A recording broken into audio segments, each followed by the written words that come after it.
MBBS abroad से करना, MBBS Russia करना एक वेस्ट ऑफ टाइम है, वेस्ट ऑफ मनी है। कंप्लीट आपके 6 साल बर्बाद करने जैसा है। बिल्कुल भी इसका कोई उपयोग नहीं है, नहीं करना चाहिए। डिग्री वैलिड नहीं है और भी फलानी बातें, बट ये एक वेस्ट ही है। इससे आपको कुछ मिलेगा नहीं, सो नहीं करना चाहिए। ऐसी बहुत सारी बातें बहुत सारे आपके रिलेटिव बोलते होंगे, इंडिया में आपको लोग बोलते होंगे या आपकी बहुत सारी पहचानने वालों में बोलते होंगे। यस, ये सही बात है। एमबीबीएस रशिया से करना, अब्रॉड से करना एक वेस्ट है तब तक जब तक आप एफएमजी एग्जाम क्वालिफाई नहीं हो। अगर आपने एफएमजी एग्जाम क्वालिफाई नहीं की तब तक तो वो वेस्ट ही है, क्योंकि if you are not FMG qualified, अगर आप इंडिया में जो आके एफएमजी जो फॉरेन मेडिकल ग्रेजुएट एग्जाम देनी पड़ती है वो नहीं देते, तब तक तो वो वेस्ट ही है। आप 12th पास ही हो। आज इस बारे में हम लोग बात करेंगे कि क्या है वेस्ट है और एफएमजी एग्जाम पास करने के बाद भी क्या उतना नहीं वर्थ इट फील होगा, या आपने इंडिया में ही करना चाहिए या कुछ और कोर्स कर लेना चाहिए, रशिया नहीं आना चाहिए। Okay, so hey guys, welcome back to my channel. My name is Lokesh Raut. I have done my MBBS from Orenburg state medical institute Russia.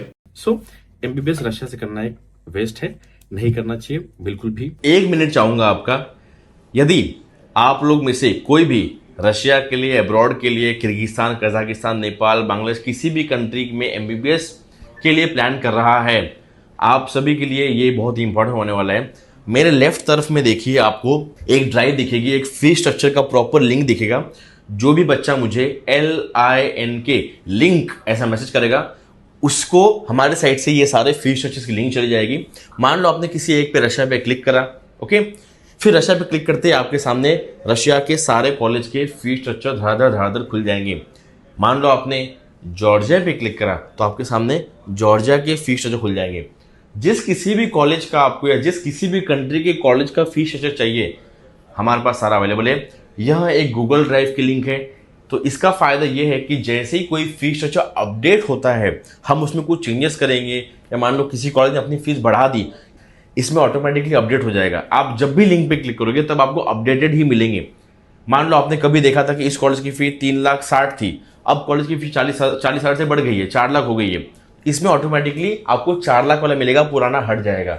ये लिंक सबके पास होनी चाहिए, ये बिल्कुल फ्री है। आपको बस मुझे एक छोटा सा मैसेज करना है LINK, इतना करते ही आपके पास सारे फी स्ट्रक्चर आ जाएंगे। मैं चाहता हूं कि कोई भी एजेंट कंसल्टेंट आपको गलत फी स्ट्रक्चर ना दे पाए। मेरे हर बच्चे के पास, जो भी वीडियो देख रहा है, सबके पास फी स्ट्रक्चर होना चाहिए। छोटा सा काम, व्हाट्सएप नंबर ऊपर दिया गया है, इस पे LINK इतना लिख के भेज दो, आपका काम डन है। आप अपना काम करो। जब आपको लेना हो एडमिशन, फिर हम बाद में बात करेंगे, बट एटलीस्ट फी स्ट्रक्चर लेके रखिए। बहुत धन्यवाद। वीडियो कंटिन्यू करते हैं। सब्सक्राइब नहीं किया, सब्सक्राइब करिए, वीडियो को लाइक जरूर करिए। बहुत धन्यवाद। कंटिन्यू। गलत चीज है। अब आप मुझे बताइए, कोई सी बच्चे को यदि इंडिया में लगभग वो 350-400 स्कोर करता है, उसका बायो अच्छा है, तो क्या उसने एमबीबीएस नहीं करना चाहिए या उसे मौका नहीं मिलना चाहिए? इंडिया के हिसाब से, इंडिया के कट ऑफ के हिसाब से, इंडिया में बढ़ते कंपटीशन के हिसाब से, इंडिया में जितनी सीट्स है उसके हिसाब से उसको एमबीबीएस करने का चांस नहीं मिल सकता जब तक उसके पास बहुत सारा पैसा ना हो। यदि उसके पास 70-80-90 लाख रुपए ना हो तो वो इंडिया में एमबीबीएस नहीं कर सकता, क्योंकि उसको उसकी कास्ट के अकॉर्डिंग या उसके मार्क्स के अकॉर्डिंग तो उसको इंडिया में सीट नहीं मिल सकती, क्योंकि हमारे यहाँ कॉम्पिटिशन ज्यादा है कि कट ऑफ हमारे यहाँ पे 600, 650, 650, 660 तक जाता है। वो जो 350-400 बच्चे को, क्या वो एमबीबीएस करना डिजर्व नहीं करता? बिल्कुल करता है। क्यों नहीं करता? बिल्कुल करता है डिजर्व। यदि आज कट ऑफ कम होता तो 400 वाले डिजर्व करता है एमबीबीएस करना। यदि मान लो इंडिया में सीट ज्यादा होती, बच्चे अप्लाई करने वाले कम होते, तो कट ऑफ कम होता, 350-400 होता, तो 350-400 वाला आज एमबीबीएस करना डिजर्व करता। तो ये सब कट ऑफ का खेल है, सीट्स का खेल है। आपके मार्क्स डिसाइड नहीं करते कि आपने एमबीबीएस करना चाहिए कि नहीं करना चाहिए। First point. सेकंड पॉइंट, ऐसे लोगों ने क्या करना चाहिए? ऐसे लोग मान लीजिए एमबीबीएस यदि रशिया या एमबीबीएस अब्रॉड एक ऑप्शन नहीं होता, तो आज जो 300-400 वाले मार्क्स वाले लोग हैं, वो एमबीबीएस का अपना ड्रीम छोड़ के कुछ और चीज अपनी परस्यू कर रहे होते हैं। सही बात है। यस, एमबीबीएस रशिया उनको एक अपॉर्चुनिटी देता है कि 300-400 मार्क्स वाले भी लोग जिनके पास एटलीस्ट 20-25 लाख रुपए बजट है, आज वो अपने एमबीबीएस कर सकते हैं। भाई इतने कम नंबर में क्या वो एमबीबीएस सर्वाइव कर पाएंगे? अरे बेटा, आप बताइए, जो भी अब्रॉड पढ़ने आता है, जो भी रशिया पढ़ने आता है, अब्रॉड पढ़ने आता है, या कजाकिस्तान, किर्गिस्तान, उज्बेकिस्तान, जो भी जगह, ये कितने मार्क्स वाले यहाँ लोग जाते हैं? 600 वाले, 650 वाले, 550 नहीं, 200, 250, 300, 350, 400, यही नंबर वाले बच्चे यहाँ जाते हैं। ये लोग तो एग्जाम क्वालिफाई करते हैं, बिल्कुल क्वालिफाई करते हैं, यहाँ डॉक्टर बनते हैं। आज उन लोगों ने अपने दिमाग में ठान लिया होता, मान लिया होता कि नहीं 300-400 है तो हम लोग डॉक्टर नहीं बन सकते, तो कभी ये डॉक्टर नहीं बन पाते, वो इंडिया में रहते हैं। बट उन 300-400 में से ऐसे कुछ लोग तीनों सोचा कि नहीं, अब्रॉड में हमें जाना चाहिए, पढ़ना चाहिए। वो लोग आए, आज डॉक्टर है। आज उनके साथ जो 300-400 नंबर वाला बच्चा था, जिसने सोचा कि नहीं यार नहीं जाना चाहिए अब्रॉड, आज वो कोई और चीज कर रहा है। बट 300-400 वाला वही बच्चा, उन्हीं ही ग्रुप में से जिस बच्चे ने सोचा कि अब्रॉड जाना चाहिए, आज वो डॉक्टर है इंडिया में। तो आपके पास अब्रॉड आने के लिए एक बेसिक मार्क्स होना चाहिए। इसके लिए आपको सिर्फ नीट क्वालिफाई करना पड़ता है, ज्यादा टफ नहीं होता है। लास्ट ईयर का नीट क्वालिफाइंग का जो क्राइटेरिया था 162 मार्क्स था, ओबीसी के लिए 127 था, ठीक है। ओपन कैटेगरी, जनरल कैटेगरी 162 और ओबीसी जो रिजर्व कैटेगरी है उनके लिए 127। तो इतने मिनिमम मार्क्स यदि आपको है तो आप अब्रॉड में कर सकते हैं पढ़ाई। क्या भैया, मान लो भैया हमको 180 हमको गिर रहे, क्या हम कर पाएंगे? कर पाओगे यदि बहुत मेहनत करोगे तो। ऐसा नहीं कि 180 190 मार्क्स वाला जो बच्चा है वो एमबीबीएस नहीं कर सकता। हाँ, उसको बायो पसंद है, भले वो एंट्रेंस एग्जाम में उसने फेल करा होगा या उसने तब अच्छे से नहीं पढ़ा होगा, बायो उसको अच्छे से आती है, वो और अच्छे से पढ़ सकता है। यदि वो जो बच्चा 150-200 मार्क्स वाला भी हो, यदि वो यहाँ आके मेहनत करने के रेडी तो बिल्कुल डॉक्टर बन सकता है। ऐसे भी हमारे सेम लोग जिन्होंने 150-200 नंबर जिनको थे वो आज इंडिया में डॉक्टर है। बट यदि आप 450 वाले को भी यहाँ ला दोगे, वो मेहनत नहीं करेगा तो डॉक्टर नहीं बन सकता। तो यहाँ वही खेल है कि जो यहाँ आके मेहनत करने के रेडी है आप बिल्कुल ला सकते हैं। Most welcome. बिल्कुल आपको सारे एडमिशन प्रोसेस, सारे कॉलेज के लिए हेल्प की जाएगी from my team. WhatsApp number दिया है। तो ये फर्क है। आज एमबीबीएस अब्रॉड एक ऑप्शन नहीं होता तो 300-400 वाले कोई बच्चे डॉक्टर आज इंडिया में नहीं बनते। इनके हिसाब से, इंडिया के हिसाब से लोग तो डॉक्टर बन ही नहीं सकते। अब आप भैया तो ठीक है, आपने बोल दिया, ये कर दिया, वो सब ठीक है। आप मुझे बताइए कि अब्रॉड से करने वालों का पासिंग रेशियो कम क्यों है, एफएमजी पासिंग परसेंटेज कम क्यों है? 2024 का दिसंबर का सेशन का एफएमजी पासिंग रेशियो 30% है। 30%, 30%। मतलब यदि 1000 लोग बैठे उसमें से कितने क्वालिफाई हुए? 300 लोग क्वालिफाई हुए 1000 में से। 10,000 बैठे उसमें से 3000 क्वालिफाई हुए। क्या आपको एफएमजी पासिंग रेशियो कम लगता है? ये बिल्कुल भी कम नहीं है। जब एमबीबीएस रशिया स्टार्ट हुआ था तो ये बहुत, जब पहले बच्चे जाना शुरू हुए थे अराउंड 2005, 6, 7, 8, 9, 10, 11, 12 ऐसा बच्चे जा रहे हैं। पहले एफएमजी पासिंग रेशियो हुआ करता था 3%, 4%, 5%, 6%, 7%, 8%, 9%, फिर बढ़ा, फिर 10 हुआ, 12 हुआ, 20 हुआ, 25 हुआ। आज एफएमजी पासिंग रेशियो 30% है। हर साल पासिंग रेशियो बढ़ते जा रहे हैं। इसका रीजन क्या है बताइए?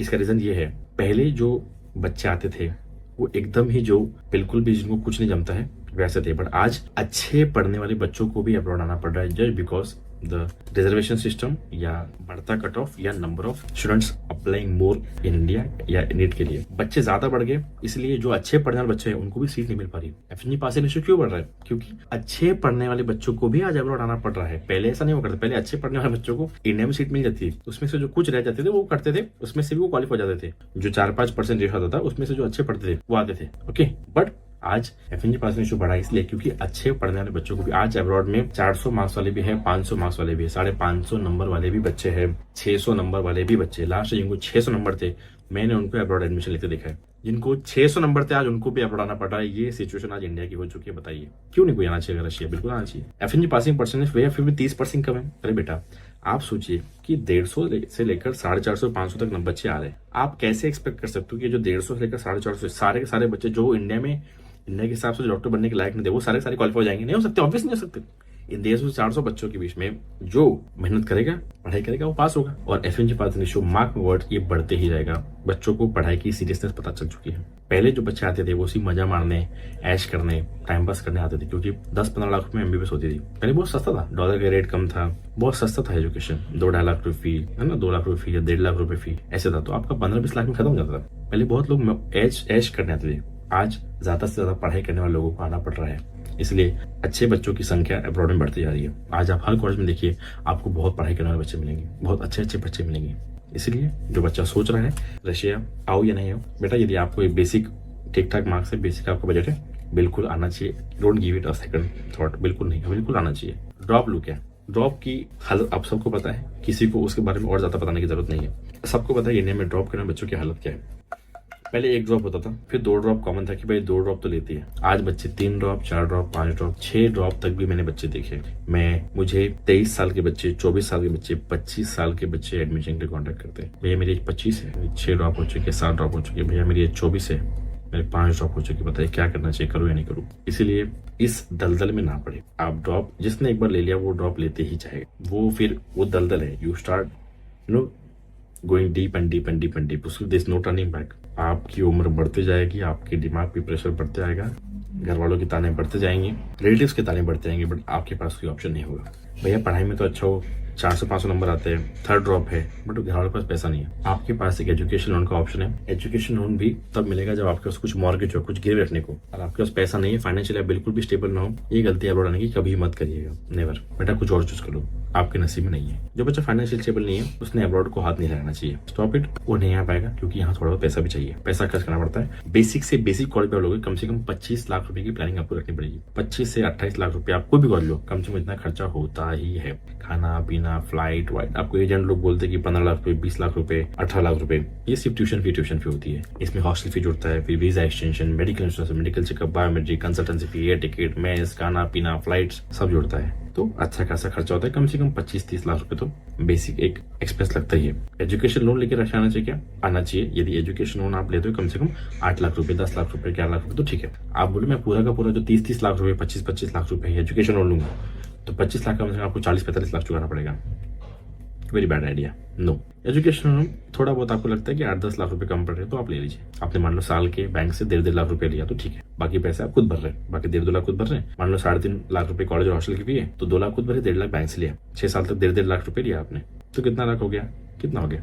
1.5 into 6, 9 लाख रुपए लोन हो गया। फिर ठीक है, 9 लाख का आप you can repay them around 14-15। आप मैं पूरा 15-20 लाख, 20-25 लाख रुपए लोन लूंगा तो वन वर्स्ट आइडिया, नहीं करना चाहिए। तो एमबीबीएस रशिया वेस्ट नहीं है, ये उन लोग के लिए वेस्ट है जो यहाँ पढ़ेंगे और एफएमजी क्वालिफाई नहीं करेंगे। आपके लिए वेस्ट है बेटा। 6 साल बाद डिप्रेशन में चल जाओगे, मौत देखेगी आपको आंखों के सामने आगे। जब आप यहाँ से जाकर इंडिया प्रिपेयर करते हो अपने एग्जाम के लिए 6 महीना, that is the most worst phase of your life. 6 महीना पे प्रेशर होता है कि आपको एग्जाम निकालनी है। अभी तो अच्छा है कि नेक्स्ट आ रही है वो ऐसी एग्जाम है जो कि इंडियंस को भी देनी पड़ेगी, जो इंडिया में पढ़ेंगे, और फॉरेन मेडिकल ग्रेजुएट को भी देनी पड़ेगी। अब वो कब इम्प्लीमेंट होती है, क्या होती है, बट आप जो बच्चे आएंगे उनके तो आप नेक्स्ट मान के चलिए, आप इंडिया में करिए, यहाँ पे करिए, इज द सेम। आपको नेक्स्ट एग्जाम देनी ही पड़ेगी। अब आई डोंट थिंक बच्चे ड्रॉप के पीछे पड़े, क्योंकि ड्रॉप करने वाली संख्या बढ़ती जा रही है। बहुत सारे जो कोचिंग इंस्टीट्यूट है इन्होंने एक ड्रॉप का धंधा ही है, क्योंकि ये एक बार बच्चे ने एडमिशन लिया फिर drop, first drop, second drop, तो उनको 2-3 साल का एक साथ बिजनेस मिल जाता है। नीट में कैसा, नीट वाले एग्जाम में कॉमन होता है कि बच्चे ड्रॉप लेते ही, it's very common in NEET की टू टेक अ ड्रॉप। तो इसको एक ट्रेंड ना बनाते हुए थोड़ा वाइजली सोचिए, आगे बढ़िए। और मैं आपको एक सिंप्लीफाई तरीके में बताता हूँ कि फर्स्ट ईयर के लिए कम से कम आपके पास 6 लाख के आसपास पैसा होना चाहिए। फर्स्ट ईयर का टोटल फी, फर्स्ट ईयर का फ्लाइट, कंसल्टेंसी फी, ये सब मिला के लगभग फर्स्ट ईयर में कम से कम बेसिक 6 लाख रुपए होने चाहिए। कम से कम आप कितना भी सस्ता कॉलेज लो, पहले साल कम से कम 6 लाख तक तो खर्चा आता ही है। कंसल्टेंसी फी, ओटीसी, मेस, फ्लाइट टिकट, आपकी ट्यूशन फी, हॉस्टल फी, ये सब पकड़ के कम से कम 6 लाख के आसपास लगता है। बाद में सेकंड ईयर से आपके पास 3-3.5 लाख तक हो तो चल जाएगा, आपको खाना पीना और ट्यूशन फीस में हो सकता है। ओके, 3 लाख तक कॉलेज लो और मंथली एक्सपेंस 9-10 रुपए। तो फर्स्ट ईयर कम से कम 6 लाख की प्लानिंग चाहिए। उससे अगले बात, उसके अगले साल से सेकंड से 6 ईयर तक 3 से 4 लाख रुपए पर ईयर। ये एक बेसिक आपका बजट लगेगा। बाकी और प्रॉपर डिस्कस करना है आपको, यदि कॉल चाहिए, आपको चाहिए कि जो मेरे टीम में से कोई आपको कॉल करे 1-2, आपके जो भी हो, कहीं से भी हो, आप कश्मीर से हो, कन्याकुमारी से, कहीं तक हो, जम्मू कश्मीर, हिमाचल, पंजाब, उत्तराखंड, बिहार, यूपी, महाराष्ट्र में कहीं से, मैं खुद नागपुर से हूँ, बुट्टीबोरी से हूँ, तो आपको कुछ भी हेल्प चाहिए रिगार्डिंग 1-2 का, आपको फ्री काउंसलिंग चाहिए कि भैया मुझे बस कोई ऐसा कॉल कर दे आपके टीम में से, मुझे सब बता दे कि मुझे कितने खर्च आएंगे, क्या कौन सा अच्छा कॉलेज है। व्हाट्सअप नंबर दिया, नहीं तो नीचे एक गूगल फॉर्म पड़ा है स्कॉलरशिप का, उसको भर दीजिए, आपको स्कॉलरशिप के बारे में इन्फॉर्मेशन आ जाएगी और आपको आपके लोकल जगह से काउंसलर भी का कॉल आ जाएगा, hello this call from this side and will guide you about Russia. बिल्कुल फ्री कॉल। अगर आप एडमिशन प्रोसेस करते हैं then only you have to pay. तो फॉर्म भर दीजिए, या तो मुझे आप डायरेक्टली व्हाट्सएप पे मैसेज कर सकते हैं। फॉर्म भरोगे तो आपको कॉल एंड ऑल आ जाएगा स्कॉलरशिप रिगार्डिंग ये सब, और बाकी आपको मुझे पर्सनली मैसेज करोगे तो मैं पर्सनली आपको गाइड करूंगा और आपको लिंक भी फी स्ट्रक्चर की मैं दे दूंगा। आई होप कि वीडियो आपके काम में होगी, आपको एक बेसिक क्लैरिटी मिल गई होगी। बहुत लोग का मुझे क्वेश्चन चल रहा था, अभी से बच्चे ड्रॉप का सोच रहे भैया मैं तो ड्रॉप ले रहा हूँ अभी से ही रिजल्ट आने के पहले, तो ये तो बहुत ही अलग ही एटीट्यूड मुझे लग रहा है। चलिए मिलते हैं अगले वीडियो में, तब तक के लिए शुभ रात्रि और message link on my WhatsApp number. धन्यवाद।